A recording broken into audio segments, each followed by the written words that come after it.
Hello बच्चों, टोपी शुक्ला कहानी का सारांश आपने देखा होगा, सुन लिया होगा। आज हम उनके प्रश्नोत्तर आपसे डिस्कस करेंगे, लेकिन प्रश्नोत्तर डिस्कस करने से पहले उसके लेखक के बारे में 2 सेंटेंस बात कर लेते हैं। उसे लिखा है डॉक्टर राही मासूम रजा जी ने, जिनका जन्म 1927 में पूर्वी उत्तर प्रदेश में हुआ था। अलीगढ़ मुस्लिम यूनिवर्सिटी से उन्होंने पढ़ा और वहीं पर कुछ दिनों अध्यापन कार्य किया। वो फेमस हुए महाभारत से, क्योंकि महाभारत के संवाद और उसकी कथा वस्तु उन्होंने लिखी थी। टोपी शुक्ला उनका एक उपन्यास है जिसके कुछ अंश हमारी पाठ्य पुस्तक में दिए गए हैं। ये कहानी थी 2 दोस्तों की। अब इनके हम प्रश्नोत्तर आपस में डिस्कस करते हैं। मैं प्रश्न यहाँ पर पढ़ूंगी और आप अपनी पाठ्य पुस्तक में उस प्रश्न को देखिएगा। देखिए, पहला प्रश्न इस प्रकार से है।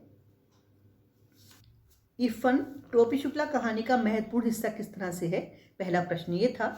इसका उत्तर इस प्रकार से है कि दोनों कोई भी बात एक दूसरे से नहीं छिपाया करते थे।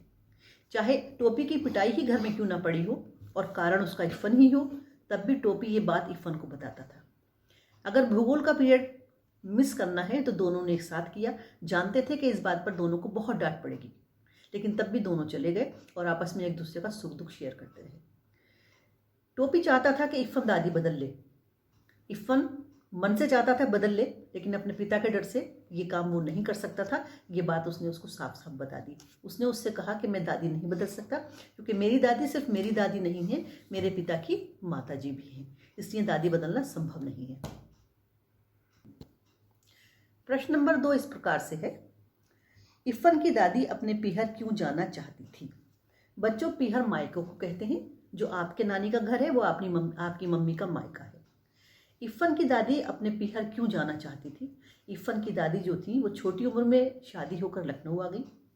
वो एक जमींदार घर की लड़की थी, जहाँ पर हर तरह की सुविधा थी, खाने पीने की सुविधा, मौज मस्ती की सुविधा। लेकिन विवाह उनका एक ऐसे परिवार में हो गया जो सामान्य सा परिवार था और मौलवियों का परिवार था, जहाँ पर खाने पीने की बहुत ज़्यादा सुविधा नहीं थी और गाने बजाने के शौक़ को वो पूरा नहीं कर सकती थी, मौज मस्ती नहीं कर सकती थी। इसलिए सदा वो अपने पीहर जाने के लिए बेचैन रहा करती थी। इफ़न की दादी अपने बेटे की शादी में अपने गाने बजाने के शौक़ को पूरा क्यों नहीं कर पाई? ये क्वेश्चन नंबर 3 है। इसका उत्तर इस प्रकार से है, क्योंकि उनके परिवार में शादी विवाह में या किसी भी अवसर पर गाने बजाने की सुविधा नहीं थी, ना कोई पसंद करता था, क्योंकि वो मौलवियों का परिवार था। इसलिए अपना मन होते हुए भी वो इस शौक़ को इफ़न के पिता की शादी में पूरा नहीं कर पाई। लेकिन इफ़न के जन्म के समय उन्होंने अपने इस शौक़ को बहुत मन से भरपूर तरह से पूरा किया। प्रश्न संख्या 4 देखिए बच्चों। अम्मी शब्द पर टोपी के घर वालों की क्या प्रतिक्रिया हुई? सब लोग खाने की मेज पर बैठे थे। सब्जी बहुत अच्छी बनी थी। बेचारे टोपी के मुंह से निकल गया, अम्मी थोड़ी और देना। अम्मी शब्द सुनकर मेज पर बैठे सभी लोग चौंक गए। दादी तो एकदम से खड़ी हो गई और टोपी की माँ से कहने लगी कि ये कहाँ कहाँ जाता है। माँ ने टोपी को मारना शुरू कर दिया। दादी ने माँ को डांटना शुरू कर दिया। माँ टोपी को मारती जाती थी और पूछती जाती थी, ये तुमने कहाँ से सीखा? उसने कहा इफ़न। तो उसने कहा, क्या तुम अब इफ़न के यहाँ जाओगे? कितना भी पिटा, लेकिन टोपी ने एक बार भी नहीं कहा कि वो इफ़न के घर नहीं जाएगा। उसके बड़े भाई मुन्नी बाबू जो वहीं बैठे थे, उन्होंने घी में आग डालने का काम किया।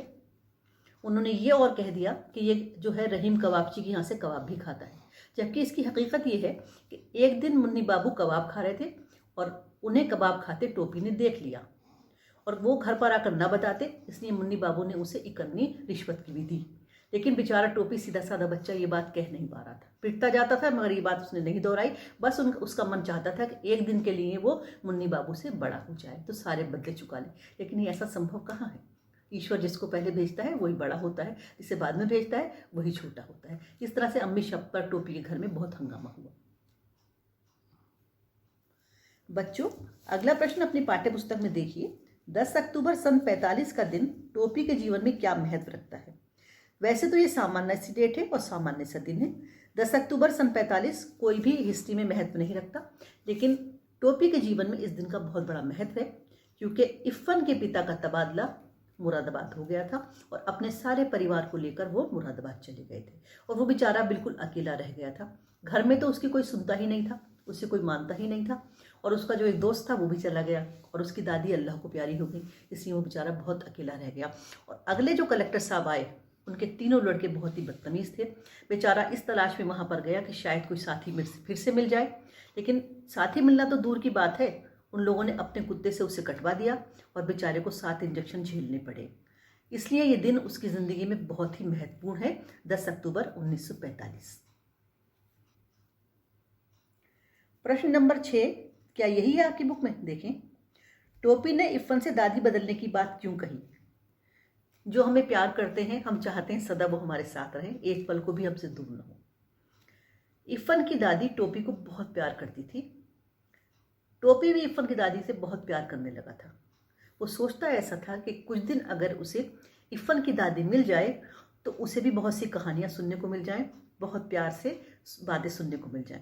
इसलिए उसने कहा कि क्या उसका दोस्त 1-2 दिन के लिए दादी नहीं बदल सकता। लेकिन इफ़न ने कहा कि वो दादी नहीं बदल सकता, क्योंकि उसकी दादी उसके अब्बू की अम्मा भी हैं और अब्बू कभी भी अपनी माँ बदलने की बात को मंजूर नहीं करेंगे। सवाल बड़ा भोला है, जवाब भी बहुत भोला है। ऐसी भोली और सीधी बातें छोटे बच्चे ही कर सकते हैं, क्योंकि बच्चे मन के सच्चे होते हैं। बड़े लोगों में जो चालाकियाँ आ जाती हैं, बच्चे उनसे बहुत दूर होते हैं। अगला प्रश्न देखिए, पूरे घर में इफ़न को अपनी दादी से ही विशेष स्नेह क्यों था? जो प्यार करेगा उससे ही तो स्नेह रखा जाएगा। दादी उसे बहुत प्यार करती थी, रात में कहानियाँ सुनाती थी, जब भी वो कहता था कहानी को रिपीट करती थी। ख्याल तो उसका और लोग भी रखा करते थे, लेकिन उसकी सुनने वाला कोई नहीं था। पिता उसकी किसी बात को सुनते नहीं थे, फैसला सुनाते थे। माँ और बड़ी बहन बेवजह में पीटा करती थी और छोटी बहन सताते रहते थे। ये ज़रूर है कि छोटी बहन सताती थी, माँ और बहन पीटती थी, पिता उसकी बात नहीं सुनते थे, लेकिन वो भी उससे प्यार करते थे। लेकिन दादी उसे सबसे ज़्यादा प्यार करती थी, इसलिए दादी को ही वो बहुत चाहा करता था। इफ़न की दादी के देहांत के बाद टोपी को उसका घर खाली सा क्यों लगने लगा? इफ़न के घर में बहुत सारे सदस्य थे, उसके माता पिता, उसकी बहनें, उसके घर के नौकर चाकर और दादी। लेकिन जिस दिन दादी का देहांत हो गया और टोपी उसके घर गया, उसके दुख में शामिल होने, उसके दुख में तसल्ली देने, तब उसको ऐसा लगा जैसे दादी ही नहीं गई है इस घर और इस दुनिया से, बल्कि जैसे घर खाली सा हो गया है। क्योंकि एकमात्र दादी ही थी जो टोपी को इफ़न के घर में बहुत ही चाहा करती थी, बहुत प्यार से बात करती थी, उसकी माँ की खैरियत पूछती थी। और ख़ास बात यह है कि टोपी को इफ़न की दादी अपनी माँ की पार्टी की लगती थी और इफ़न के पिता अपनी दादी की पार्टी के लगते थे। इसलिए उनके जाने के बाद उसको लगा कि अब इस घर में उसका कोई भी नहीं रहा है।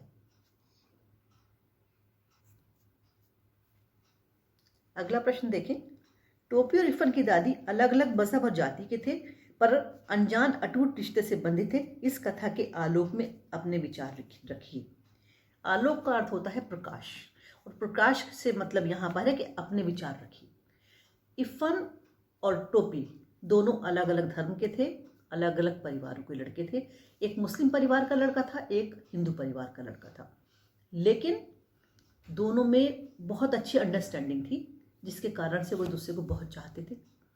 धर्म और मजहब कोई असर नहीं डालते अगर मन एक दूसरे के लिए प्यार रखता हो। अगर मन में प्यार है तो कोई भी चीज़ असर नहीं डाला करती है। जिस प्रकार से अगर टीचर 2-4 दिन गायब हो जाए तो छोटे छोटे बच्चे जिनके नाम कुछ भी हो, परिवार कुछ भी हो, अपने टीचर को ढूंढते फिरते हैं और उनको लगता है कि पूरे स्कूल में आज उनका कोई नहीं है। और जब उनकी मैम आती है तो उनके मन में जो खुशी आती है, उनके चेहरों पर जो चमक आ जाती है, ये चमक कोई देखने वाला ही जान सकता है। इसलिए प्यार कोई चीज़ नहीं जानता, प्यार सिर्फ प्यार को जानता है। देखिए प्रश्न अगला जो है उसके कई भाग हैं। तो प्रश्न नंबर 10 के 3 भाग हैं। पहला भाग है, टोपी 9वीं कक्षा में 2 बार फेल हो गया, बताइए। तो देखिए, टोपी 9वीं कक्षा में 2 बार फेल हुआ था। हमने सारांश पे जाना, हमने पाठ को पढ़ने पर जाना। कारण उसके क्या है? पहला कारण तो ये था कि घर में उसे पढ़ने के लिए सुविधा नहीं थी, जब भी वो पढ़ने बैठता था डिस्टर्बेंस हो जाता था। दूसरा कारण ये है कि वो टाइफाइड से फेल हो गया। जब टाइफाइड उसको इतना हुआ तो वो पढ़ ही नहीं सका। इतनी बीमारी के बाद कोई कैसे पढ़ेगा, इसलिए वो फेल हो गया।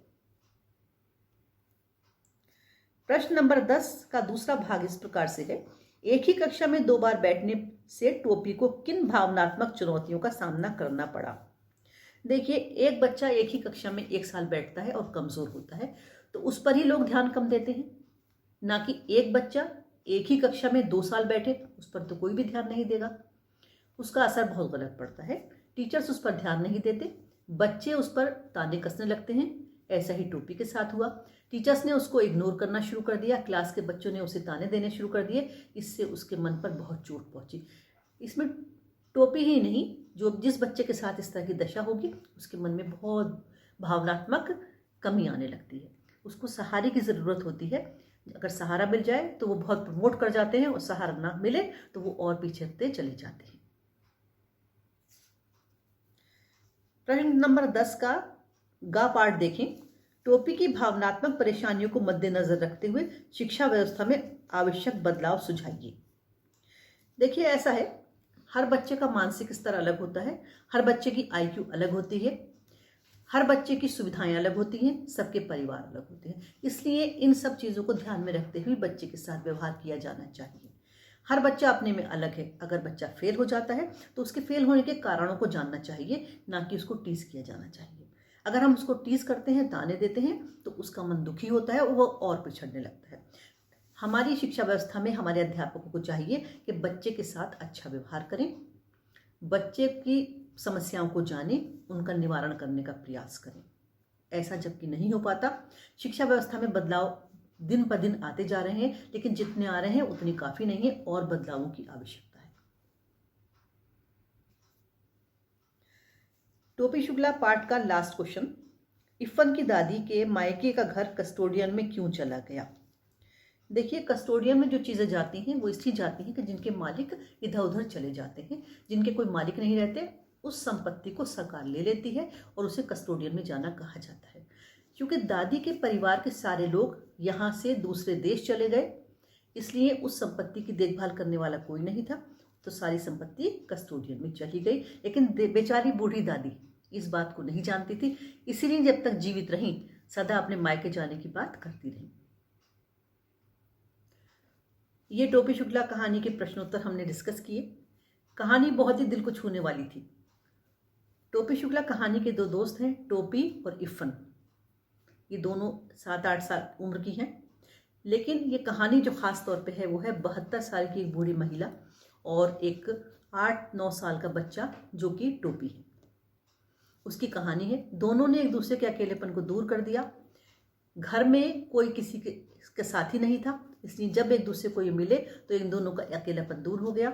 दादी की डेथ हो गई और दादी की डेथ होने से जो टोपी था वो बहुत अकेला हो गया। ये इस कहानी का सार भी है और इस कहानी का सेंट्रल आइडिया भी। अब देखिए, इस कहानी को हम शॉर्ट में फिर से चलते हैं, इसके हम पॉइंट्स को दोहराते हैं। देखिए, पॉइंट नंबर 1 इसका है, जो इसके लेखक है उनके बारे में हम जाना। इसका पॉइंट नंबर 2 इस प्रकार से था कि हमने पात्रों के परिचय लिए। इसमें टोपी और इफ़न की कहानी जो थी, जितनी ज़रूरत है दोनों की कहानियों की उतनी कहानी हमने पढ़ी। दादी दोनों को बहुत प्यार करती है। माँ और दादी की समानता इसमें एक बहुत ख़ास चीज़ आई। बैगन का भरता और कबाब का एक इसमें मज़ेदार किस्सा भी आया। टोपी की पिटाई 2 बार हुई। बच्चे कितने सीधे होते हैं, भूगोल का क्लास ही मिस कर दिया। इफ़न जानता था कि टोपी कोई चीज़ नहीं खाएगा उसके हाथ की, इसलिए सिर्फ उसने केले लिए और उसको भी खिलाए और खुद भी खाए। दादी बदलने की बात ही कर रहे थे कि दादी की डेथ की खबर आ गई। शाम को जब वो घर गया तो घर खाली लगा। उसके बाद उसका ट्रांसफ़र हो गया। उसके बाद जो कलेक्टर साहब आए, उनके लड़के बहुत बदतमीज़ थे, उन्होंने टोपी को बहुत सताया। उसके बाद गर्म कपड़ों की बात आई, बेचारे को पुराना कोट मिला, और सीता दूसरा ऐसा कैरेक्टर आया जिसने टोपी को बहुत प्यार किया और टोपी उसके साथ जुड़ गया, उसके साथ लग गया।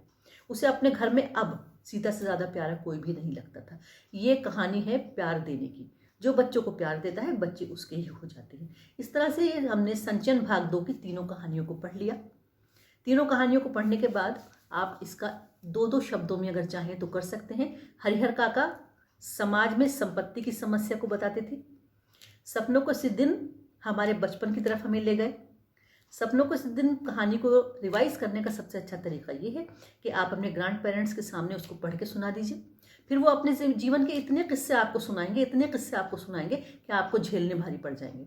और टोपी शुक्ला कहानी को पढ़ने का सबसे अच्छा तरीका ये है कि आपके घर में जो मेड सर्वेंट आती है उससे आप बहुत प्यार से बात कीजिए, फिर देखिए वो कैसे काम आपके दौड़ दौड़ के करती है।